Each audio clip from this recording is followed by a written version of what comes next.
Alright, Mike, Little Religion Dystopia. We're reading out of the Origins of the Gods. We're in part 2, section 19, Andrew Collins' bit. I've still got so much to do, and I want to learn, and I got to figure out how to use Rumble to do live show. I don't understand how these people do it. And then I got to figure out, I know I have an old Adobe package, but I mean, there's a couple of images. Like I just shared a video of clear images. Where there goes the train. Going down the train tracks. That's a good video to do, as well as how many times, quote unquote, Bigfoot and Grassman, Dogman are seen along railroad tracks. There's a lot of practical reasons for that, actually. And it has, anyways, at least that's how I see it. Fly like a bird. Outside of Quism Cave, the earliest possible understanding of shamanism comes from Neanderthals, Homo neanderthalensis, something like that, or Neanderthalensis, the hominid species that thrived across the Eurasian continent between 40,000 to 250,000 years ago. Do you believe that? They deliberately sought out the claws and feathers of large birds, such as eagles, vultures, and ravens. These were used for personal adornment, most obviously to create necklaces and garments. This much is certain. This much seems certain. But there is tantalizing evidence that they might also have used bird paraphernalia in ritualistic and perhaps even shamanistic practices. One person who has championed the symbolic relationship between Neanderthals and large birds is Geometrian zoologist, a paleoanthropologist, and paleontologist Clive Finlayson. What a name. Certainly, the incumbent director of the Gibraltar Museum, in a series of papers and in recent books, he has highlighted the coexistence between Neanderthals and vultures in particular. Well, it's not so easy to do that. I wonder how they would do back then if they didn't have technology. Did they get them after they're dead or something? I mean, how do you... I guess you could catch them, but man, they're pretty damn smart birds. Anyways. So I think this is a picture of these bird talons found between 1899 and 901 during excavations of Krapina Cave at 130,000-year-old Neanderthal site in northwestern Croatia. So did I say that guy's Gibraltarian? That's what it is. He's going to call him Gibraltarian. Anyways. Vulture shamans. That's the first time I ever heard of vulture shamans. As a comparison of this relationship between shamanic practices and vultures, Finlayson cites the discovery during the 1950s by American archaeologists Rose and Ralph Selecki, probably it is, of a large cache of goat skulls and bird wings deliberately deposited across the interior wall of a stone building at a site in the Zagros Mountains in northwestern Iraq named Zawi Chemi. Guess what? And I was at Zagros Mountains. I guess those are pronounced Zagros Mountains. This is located close to Shenadar Cave.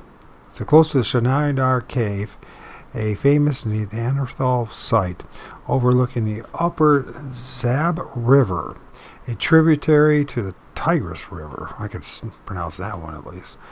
The bird wings, which are around 12,000 years old, come almost exclusively from species of eagle and vulture.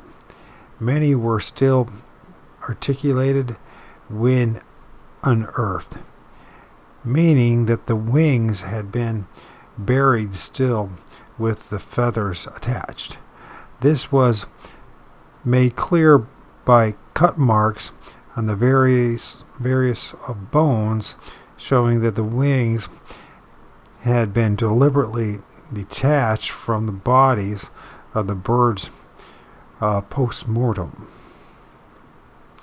Further evidence of the significance of vultures and birds in general within shamanic activities is found in wall frescoes seen at the 9,000-year-old ceramic Neolithic urban complex of Katel Hoyunk.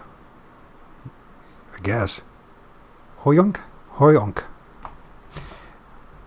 In southern central Anatolia.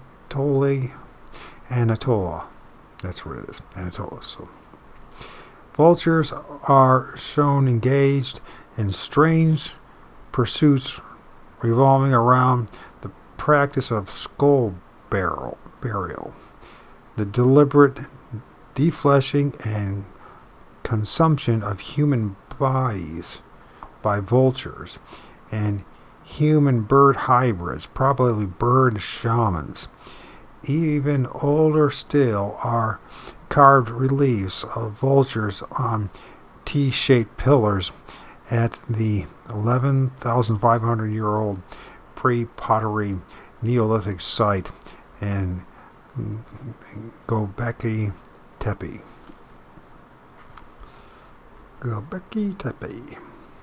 In southeastern Anatolia.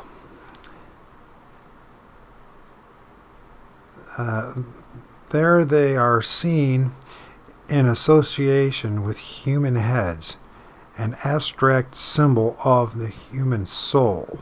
Symbolism of this sort implies a relationship going back to the Paleolithic age between the journey of the soul, whether this be of a deceased person in death or a shaman in a death-like trance, and the vulture in its role as psychopomp. This is an ancient Greek word meaning soul carrier or soul occupier, used in association with the concept of guiding the human spirit from its earthly existence to a perceived realm of the afterlife, or indeed vice versa. On the wings of a swan. Does the discovery of a single swan wing bone at the Quasum Cave, or Kesem Cave, whatever the hell it's pronounced, provide convincing evidence that shamanism was indeed being practiced hundreds and thousands of years prior to the Neanderthals adopting the use of vulture and corvid paraphernalia to seemingly engage in ritualistic activity? If the bone had come from any other than the bird's wing, the answer would probably be no. However, in the fact that the bone is a Carpo metacarpus, often which the largest of the bird's feathers would be attached, tells a different story. In ancient shamanic tradition, the wing bones of birds were deemed essential in achieving shamanic flight. As evidence of this powerful psychological process, we have not only the articulated wings found at Zawi Chemi, but also a considerable number of avian wing bones found in the Mesolithic cemetery of Okay, we'll try this one out. I guess it's Nai.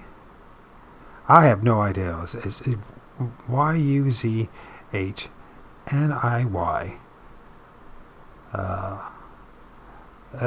OL. So it's 3 words, and I'm going to make my damnedest guess. Okay. Yuzhniy Olenai Ostrov of southern Reindeer Island, situated in Lake Onega. This is Europe's second largest lake, located in the Russian Republic of Kerala, near the border of Finland. So I never heard of Carolina. You know, I don't pay. Obviously, it just gets lost in the shuffle up there, right? And didn't know it was the second largest lake in Europe. There you go. Second largest lake in Europe is Lake Onega. Like Omega, but replace the M with an N. There, circa 7,000 to 6,000 BCE, as many as 170 human interments were made. Individual graves were found to contain substantial quantities of bird bones, many coming from the shoulders, legs, and wings, radii, and ulna. The only instances of single wing bones being found alongside individual burials were those of whopper swan. Or, am I saying that right? We would normally call that whopper. Whooper? Because it's not whooping or hooping. It's whooper. Like whopper, whooper. Swans. Cygnus.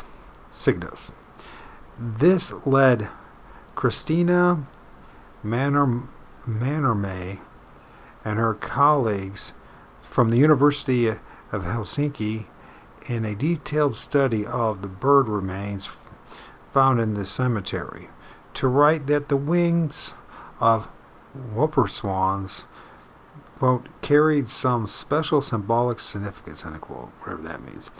The Mannermay and her colleagues stated further that such graves where bird wings and parts of wings have been deposited near the hands strongly suggest that these birds may have played a role as carriers between different places or states of being, and that wing bones have perhaps symbolized complete wings or a living bird. Thus, the disposition of a single wing bones most likely substituted for the use of whole birds, or more logically, the entire wings. The important role played by swans in rock art found on the shores of Lake Onega has led to the conclusion that some of the burials in the I'm not gonna pronounce it. Yoznai Lo Lo Yoznai Oleni Ostrov Cemetery, particularly those where individuals were found interned in standing position. That's interesting. Belong to shamans. Moreover, swan human hybrids seen among the rock petroglyphs of Lake Onega probably depict shamans adopting the guise of a swan to enter the next world.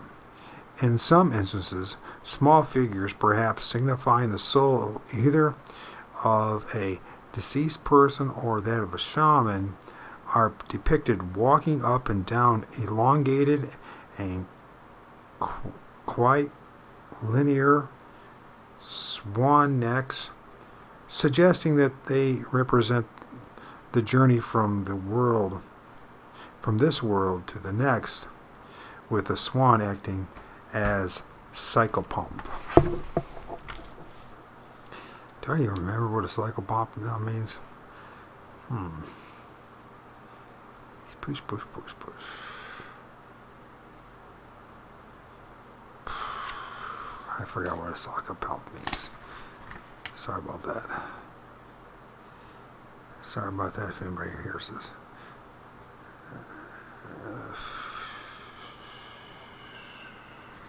Do I have to go through the whole damn thing again? I just read the damn thing. Okay. Give me a minute here.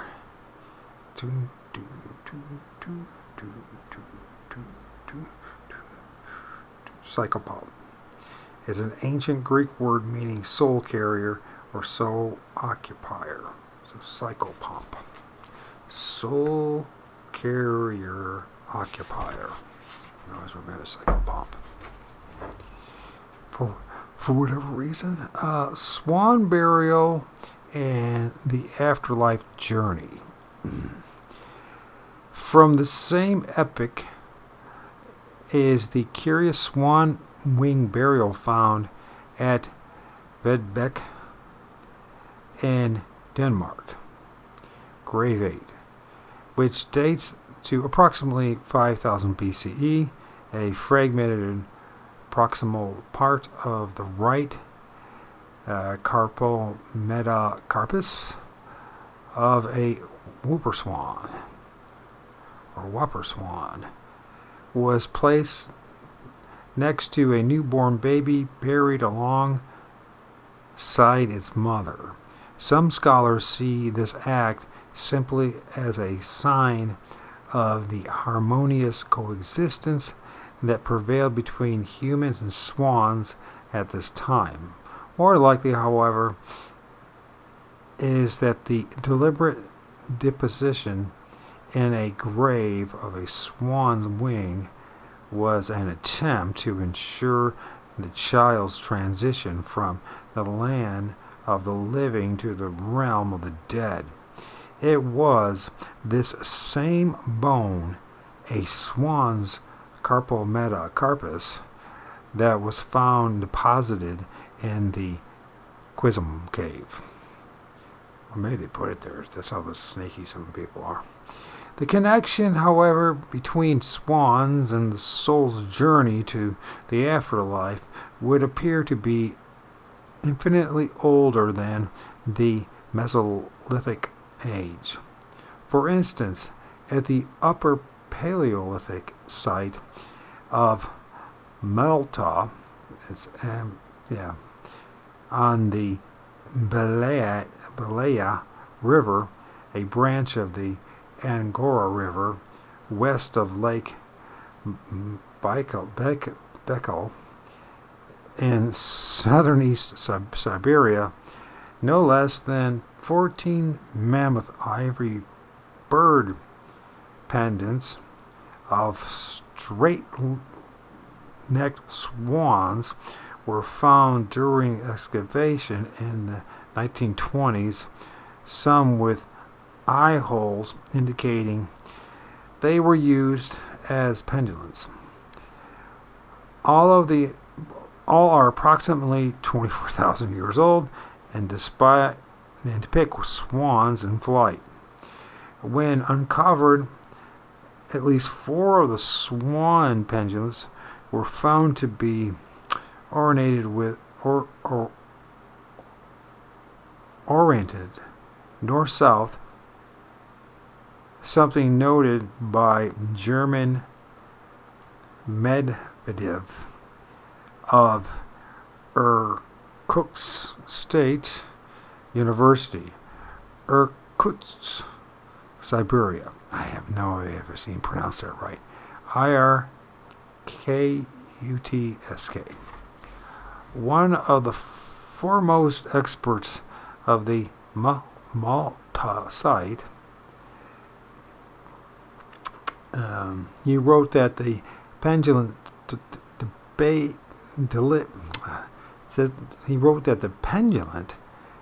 deliberate directionality, along with special attention paid to them by the Malta community, one was found along a child burial, showed a connection with both the migration of birds and the universal idea that in death the human soul takes the form of a bird to reach the afterlife.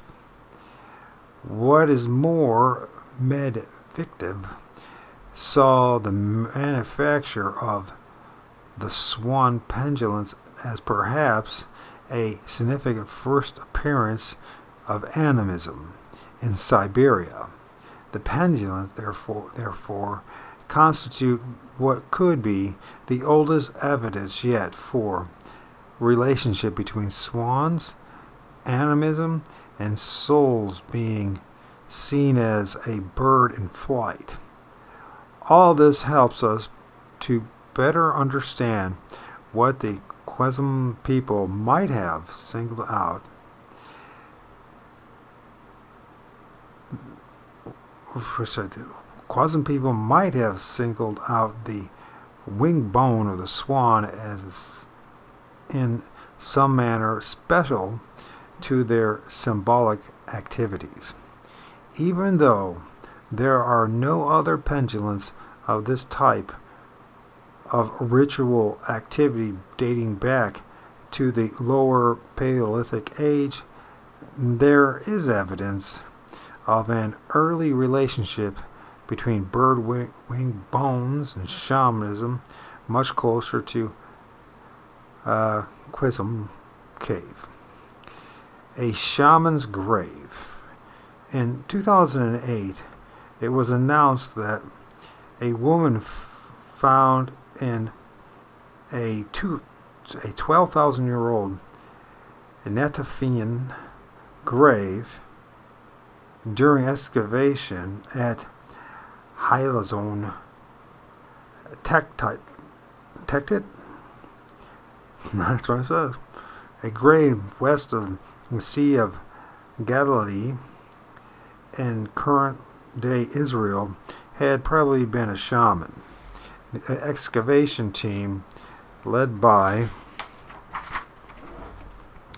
archaeologist Lior Grossman of the Hebrew University of Jerusalem and the Israeli Antiquities Authority, I could read that.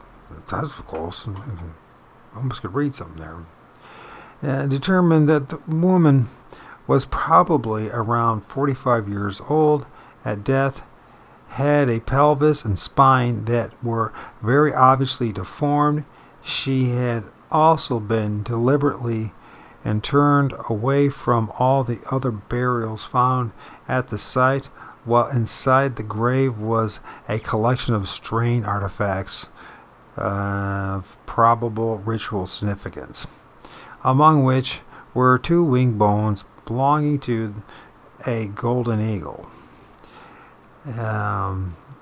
These were a Carpometacarpus and a first Felix and Felix of digit 2 from the bird's wingtip, okay, which supports the eagle's large and very colorful primary feathers. Indeed, the feathers might even have been attached to the bones when deposited next to the woman's right arm.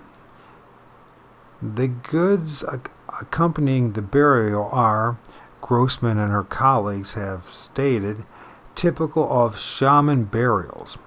This led them to the overwhelming conclusion that the petite elderly, and disabled woman interned at Halazon Tektit was almost certainly a shaman.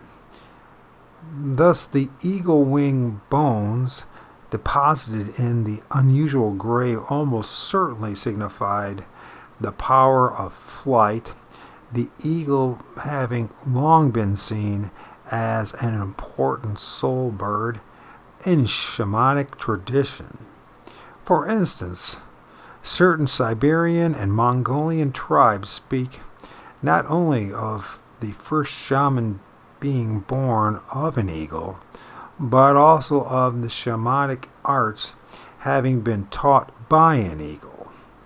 The actions of shamans, as modern scholars have amassed a wealth of evidence from the archaeology, ethnology, and folk tradition, showing a close relationship between bird wing bones and soul flight, there seems every reason to conclude that the activities taken place as much as 330,000 years ago at Quesam Cave, just 90 kilometers away from Halazon Tektit, could constitute the actions of the earliest known shamans. Of course, it always has to be there, doesn't it? It always be those people that live there, and they always have to make it like they're the first ones and everything. You ever notice that? It's so annoying when you know it cannot be possibly true, any more than the Old Testament can be possibly true for the most part. That says a lot from a guy who believes in Jesus. I study that Bible so much that there's no way that you can come away from going, you know what, this stuff is just a bunch of elitist pricks that got together and wrote something and to control the masses with. That's all it was. Made up stuff. There's no way you can prove any of that stuff. And then they spend their whole time trying to prove that they were the first at everything. Yeah, they're the first at lying. They're like the best at lying to us. That's what it is. Judeo-Christianity. Happily, they distorted the truth of Jesus as well at this point. I used to believe the Bible to be infallible until I studied it. And I studied it really intensely again in 2022, and especially after what happened in the trucker freedom convoy thing out there in Ottawa, Canada. And after I saw that, I realized, man, we're so set up. A few elitist oligarchs and their monarchical dominions from the Vatican and et cetera, and of course, everyone just goes along with it, right? Because you live high off the hog, man. If you play the game, man, keep the empire going. And it's just so tragic. The amount of lying and deception is here, and it's coming out of our own mouths. I don't even know if we even have the capacity to be honest about much of anything anymore. Honestly, I don't think we do. Oh, by the way, that picture you're looking at are entities that I filmed in the Star with my P900 using a tripod and magnifying a certain point. I got to get new software. That's the reason why I want to get new software, because I know I can bring out things that I'm seeing a little bit better but I don't want to manipulate images too much. And you know the reason why that is because it can't be blamed for manipulating the images. And if you can't see what I see, there's probably no point in pushing it, because people want to see what they want to see, right? And I have come to this point that most of what we're dealing with when it comes to cryptids, Bigfoot, dogmen, we're dealing with ultra-dimensional, something we call spirits, trans-dimensional beings. And the only reason we're even seeing them is certain conditions when they're right. When they manifest temporarily in the plasmatic form, even to the point where you could even see them like they're physical, right? And how many of us ever touched one? I don't know if anyone's ever touched one. I've been scared to death from one, but I don't know if they ever touched one. And I don't know anybody else that's ever ate dinner with them or anything like that. But we've seen them and they manifest. Just like orbs and supposed UFOs and everything else, right? I think a lot of this trickster spirit thing is going on as well. Anyways, the other thing is too, I'm starting to build a big picture that affirms what I really didn't want to believe was true, but it's turning out to be this way, that the ethereal realm and everything around us are in this multi-dimensional spiritual activities all around us. It's true. And we're starting, I guarantee you, this one thing I can promise and guarantee, for the next 100 years, it will be proven once again, if we're allowed to even exist before the rulers of this dark place shake up the freaking snow globe or the Christmas ornament, and cause us to, set us back to the Stone Ages again. But if the technology allows us, it will be proven within 100 years that there are literally multi-dimensional beings, some looking very human and others not looking so human, all around us. And the only way you can actually see them is with the right frequency. And a technology with cameras will allow that to happen in full. And then what's going to be more bizarre is if there's some way we can tweak our chemistry, biology, genes, or through transhumanism, you will be able to see many of those dimensions, or at least the ones you may be allowed to see. It's shocking to realize that there really are what we call, we might be wrongly labeling these things as angels or demons or this, that, or jinns or whatever. Or maybe it's maybe a misunderstanding on our own part. But we will come to understand that we're dealing with ultra-dimensional beings that are all around us, that do influence us. And of course, then we're going to try to, like we always have, to try to influence them. And then we have this terrible tug of war with our own existence through it. It's quite cruel what they put us in. And I mean that sincerely. I think it's a terrible thing that's been happening to us. And people say, oh, you got a bad attitude. No, if you understood exactly what's happened to you and I, how we have been severely deceived about just about everything. And I mean just about everything.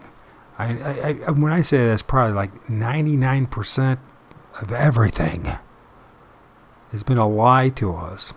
And we have been somebody's frickin' play, somebody's entertainment. That it's wrong what's happened to us. And you might think it's simply just the Jesuits, right, or the monarchs and all that. No, we've all been terribly manipulated by things that are on the other side, if you will, but are not really on the other side. They're watching us, but we can't watch them. Just imagine, you're in a terrarium, right? with a one-way mirror, right? You can't see what they're seeing. You have a light show that's been given to you called the cosmos, the galaxy, right? The stars. But on the other side, which is not very far away, it turns out, and even within, they have the ability to go in and out of that terrarium, fuck with us, do whatever they want, and go back and watch and just have a good old time. By the way, it's not just human beings that are being messed with. There's many entities that have been messed with. So the question then, where's God in all this? Well, certainly there must be a supreme being, the Lord of all spirits, the true and living God, the God is life. And if there is not, then we have no hope at all in this place. We're just going to be recycled frickin' loosh. Ugh. Where did I do with all this stuff? Okay, so I got all distracted there with this pro. I can't wait to get out of this pro-Israeli Middle East nonsense. I truly believe that's what it is. It's such a xenophobic bias. Everything's reversed. When they call you a racist, it's because they're the racist.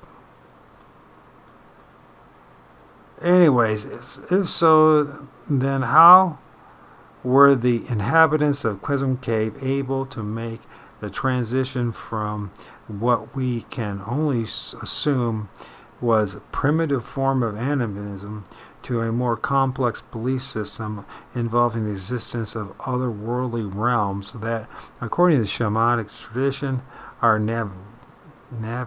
navigable by adopting the mantle of a bird or animal? Did they see these otherworldly realms? I bet you they did. I bet you 100% they did. I'm thinking, I bet you 100% that it was very normal. I've had visions of it. Imagine being in a place where you're surrounded by all the most beautiful vegetation. Or not so beautiful, but let's just say vegetation. Biological animals. And then around that, spiritual animals. And they can come in and out. There was much more. How do we say this? It was much more dynamic than anything that you might read in a fairy tale. I guarantee you that. And the bizarre thing is, within 100 years with technology, if we're allowed to have it, we're all going to be able to see it clearly. In fact, it's going to be so shocking, but it's going to make life so much more interesting. And when people realize how many entities are actually observing us, I think then that will be the change. There's no aliens come to save us. But maybe if we wake up to the reality that we are somebody's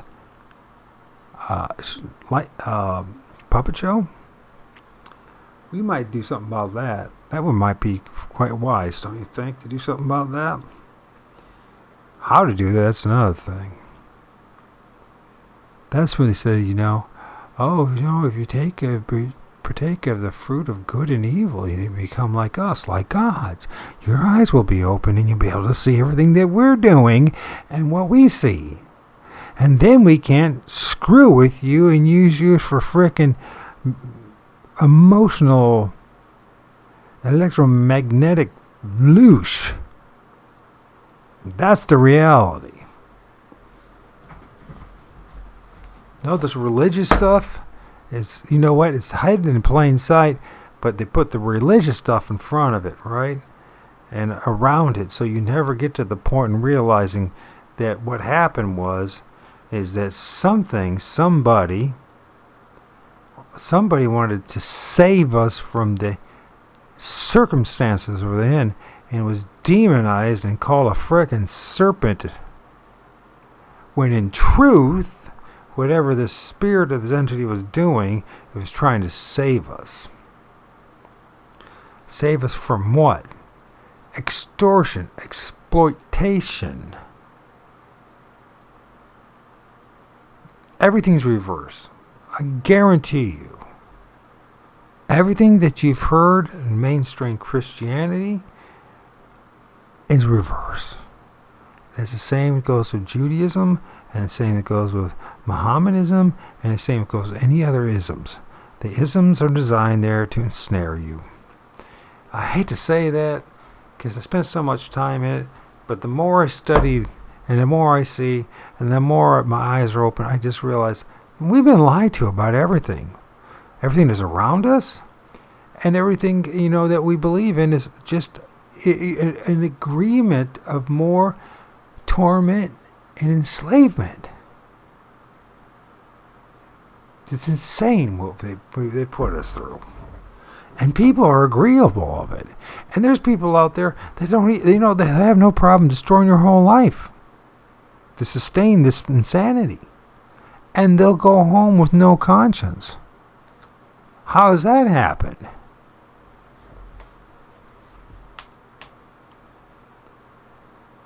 Anyways, I guarantee you they saw these other worldly realms because they're right around us, literally. I can't. Man, there's a guy. If that guy does pull, if he figure out how to, I don't understand why I can't get through to these people. I can't get through to anybody. I mean, I'm getting censored left and right from people that claim they didn't even give a shit about me. Even people that say they even dig what I'm doing. I don't get it. But anyway, there's a guy that he's figured out. He's figured out the right filters and the simplest of frickin' technology. His phone, and he's able to film amazing entities in the clouds that will make even Bigfoot, the one that we have, the Bigfoot, the flying Bigfoot from Mr. Butterbud, yeah, it will make it look pretty simple. I am not kidding you. The things are in those clouds. And the scenes are in those clouds. But once you realize that the possibility is real, 100%, to see, quote unquote, angelic or beings, say picture shows in the sky, things being acted out, then you're going to realize that when Josephus was talking about the rumor that was widespread throughout the region in around 66 to 70 AD, of angelic beings being seen during and prior to, or just prior to, one of the two, either or, of the sacking or siege and destruction of Jerusalem. And other people have seen things before.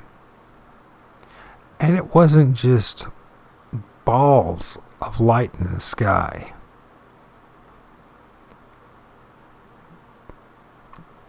We've been set up. I guarantee you, we've been set up. And if you're a smart person, you will learn to do whatever you can to break away from the group. It's going to be a painful process.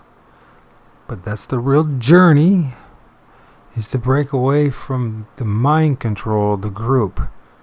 Because we're all wrong. And the only way you're going to get set free is if you do it yourself. And that's by walking away from all this mind control and start thinking for yourself. That's for real.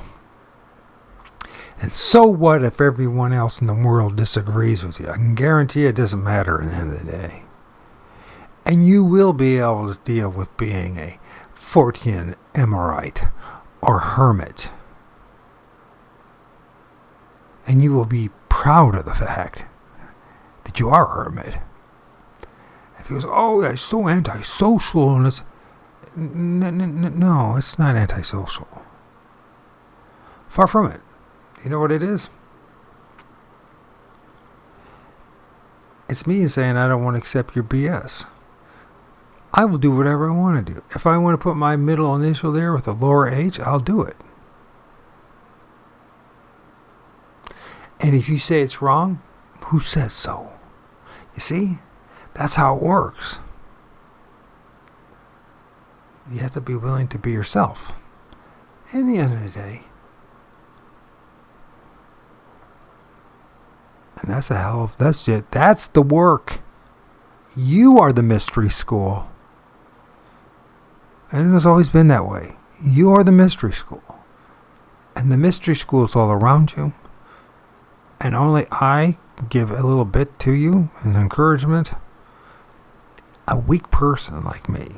Now imagine if you had a really strong, charismatic person who was dead honest about what the hell's going on. How many lives would truly be changed for the better? In the long run, remember, eternal souls. We are eternal souls sucked up and drawn into these avatars for other reasons than our benefit. Something else's benefit. And you and I got to figure out not to come back here over and over again to go through the quote-unquote experiences of what? Pain and suffering? They'll give you little moments of joy. You know, screwing is wonderful. Having sex is wonderful, temporary. Remember, then you have kids, and then you have to live with each other for the rest of your lives. Or divorce. And regardless if you get divorced or separated, you're still living with each other for the rest of your life. And don't tell me this place is not hell.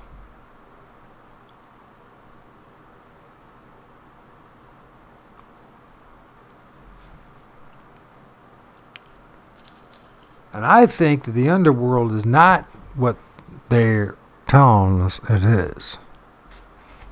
I think they're being dishonest. I guarantee you that, if you belong to these institutions and these religions, you will perish in it.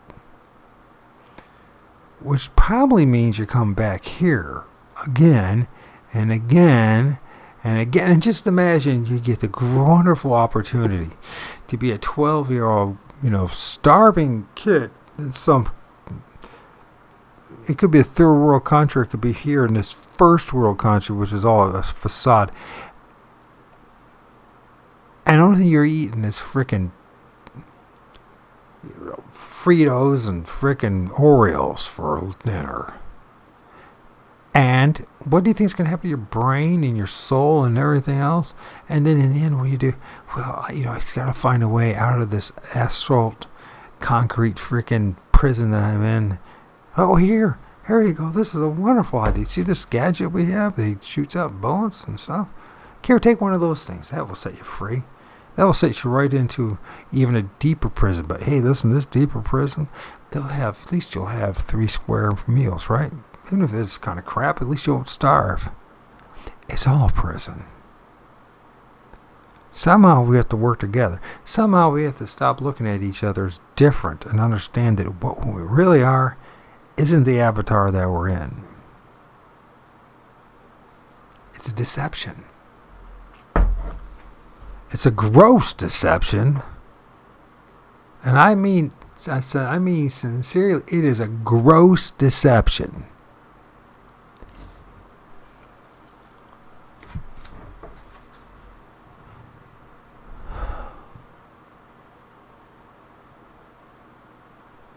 How do we get back home, Heavenly Father? That's what I want to know. Because it's clearly not going to be in Christianity or any Judo-Christianity or any Abrahamic religion or any other religion for that matter. How are we going to get home, God? That's what we need. Maybe we could help some other things to get home too. I'm not with the true God. Beyond this place. And beyond the pleroma. Maybe, even beyond that. Who knows? Who the hell knows? I don't know. I know one thing. I don't like this existence. This is the most insane existence. And you honestly think about your existence. And how? Would you really choose this crap? No, you wouldn't do it. You wouldn't do it in a million years. Now, if you stay stuck in your physical lower level, base level existence, oh yeah, this is wonderful. No. There's a reason why we sedate ourselves all day long with drugs and this, that, and the other. right? Watching videos, hoping that we're ever going to find the truth about anything. Only to find out that the truth is we live in a shithole that's worse than we ever could imagine.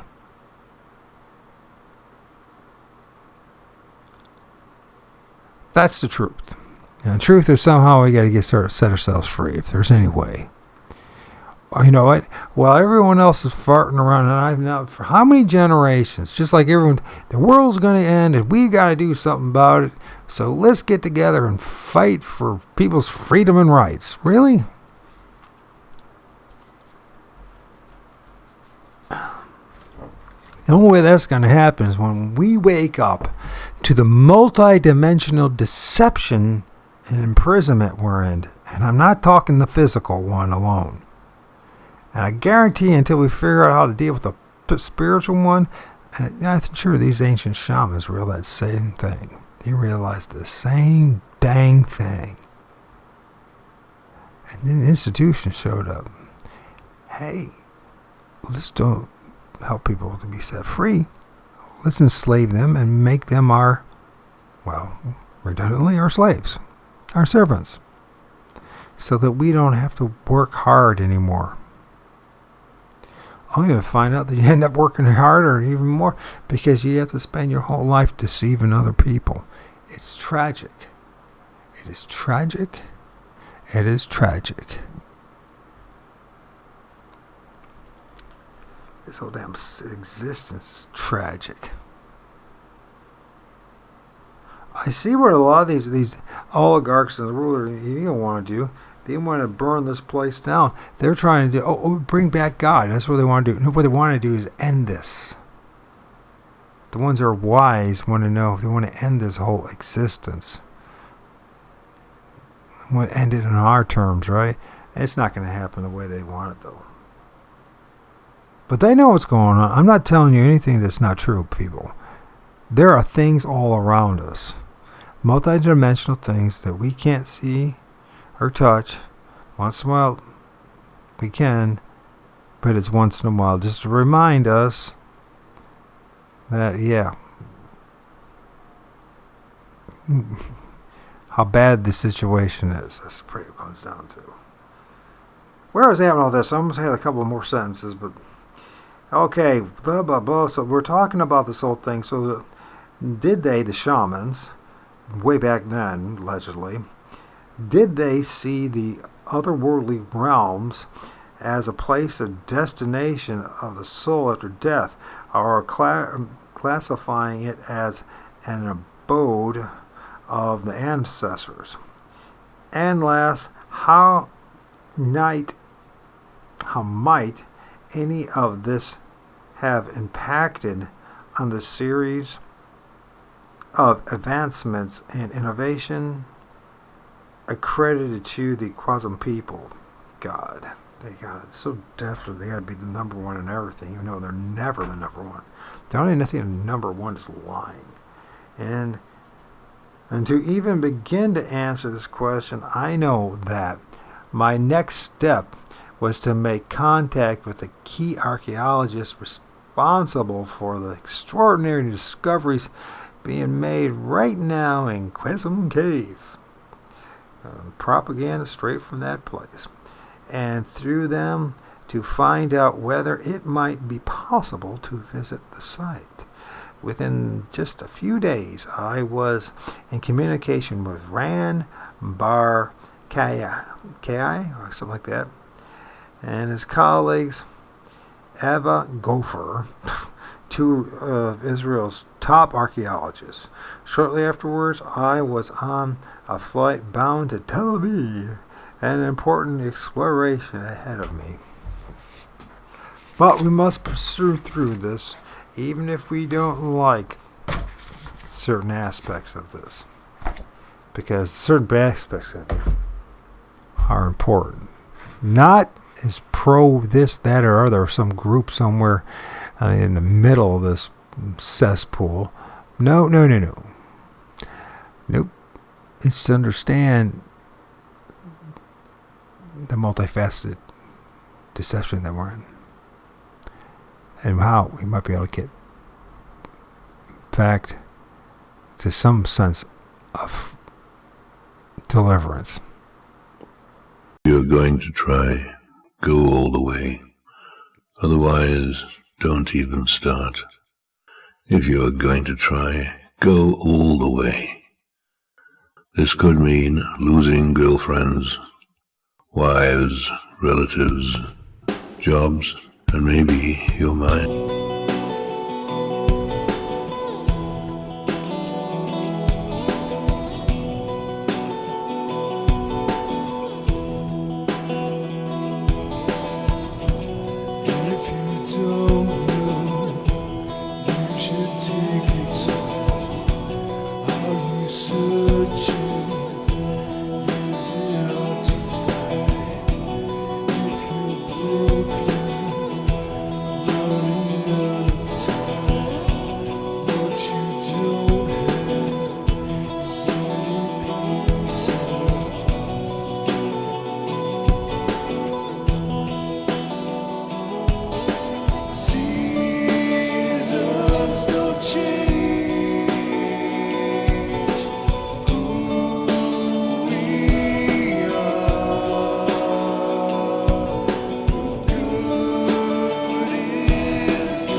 If I can